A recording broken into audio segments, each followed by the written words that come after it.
बातमी साताऱ्यामधून आहे। जिल्हा परिषद सभापती निवडीवर बहिष्कार टाकण्यात आलाय। राष्ट्रवादी आणि शिवसेनेने आता बहिष्कार घातलाय। राष्ट्रवादी आणि शिवसेनेच्या सदस्यांकडून सभागृहाबाहेर निषेध व्यक्त करण्यात आला।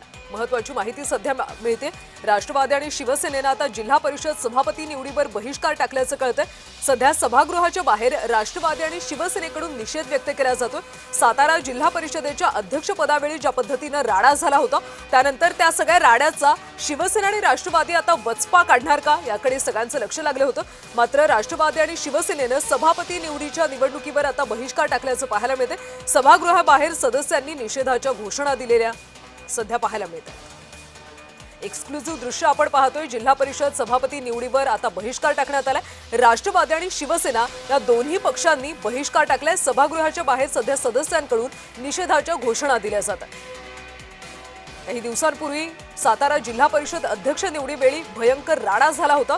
तिथल्या पोलीस अधीक्षकांची सुद्धा बदली करण्यात आली होती। तुषार दोशी यांना सक्तीच्या रजेवर आता पाठवण्यात आले आणि या सगळ्या प्रकरणानंतर भाजपने ज्या पद्धतीने आमचे सदस्य फोडले असा आरोप त्यावेळी राष्ट्रवादी आणि शिवसेनेकडून करण्यात आला होता। त्यामुळे त्या सगळ्या निवडणुकीचा, त्या सगळ्या राड्याचा यावेळी राष्ट्रवादी आणि शिवसेना वचपा काढणार का हे पाहणं महत्त्वाचं होतं। मात्र या दोन्ही पक्षांनी आता निवडीवर बहिष्कार टाकला।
तर राष्ट्रवादी आणि शिवसेनेच्या सदस्यांकडून यावेळी निषेधाच्या घोषणा देण्यात आल्या।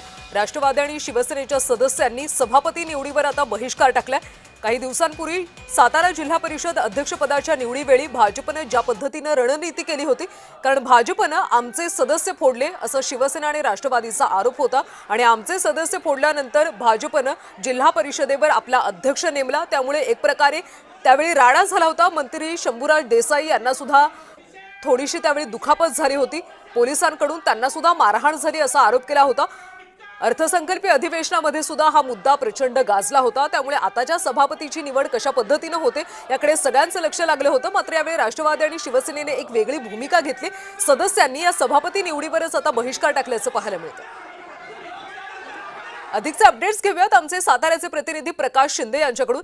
प्रकाश, खरं तर ही निवडणूक नेमकी कशा पद्धतीने पार पडते याकडे सगळ्यांचं लक्ष लागलं होतं। मात्र आता राष्ट्रवादी आणि शिवसेनेने सभापती निवडीवर बहिष्कार टाकल्याचं दिसतंय।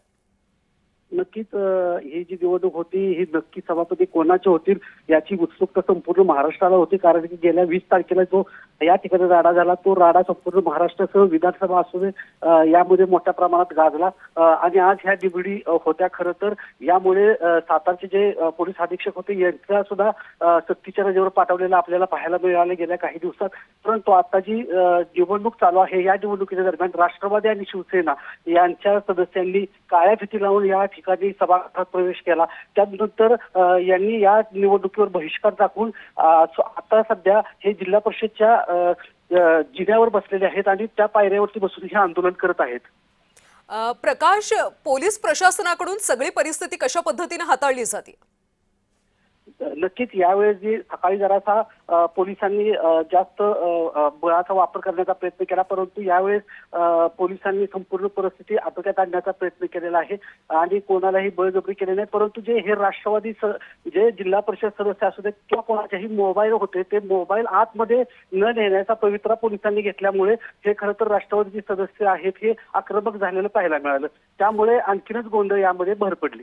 भाजपच्या सदस्यांची नेमकी काय भूमिका आहे? आता सध्या भाजपचे सदस्य पूर्ण शांत घेतलेला आहे त्यांनी, कारण की या निवडणुकीवर ज्यावेळेस राष्ट्रवादी आणि शिवसेनेनं बहिष्कार टाकल्यामुळे चारीचे चारी सभापती आहेत हे भाजपचेच होणार हे पाक आता सध्या निश्चित झालेलं आहे. त्यामुळे भाजपच्या गोटामध्ये आनंदाचं वातावरण आहे. प्रकाश, त्यामुळे आता ही सभापती निवड कशा पद्धतीने पार पडते याकडे लक्ष असणार आहे. धन्यवाद प्रकाश माहितीसाठी.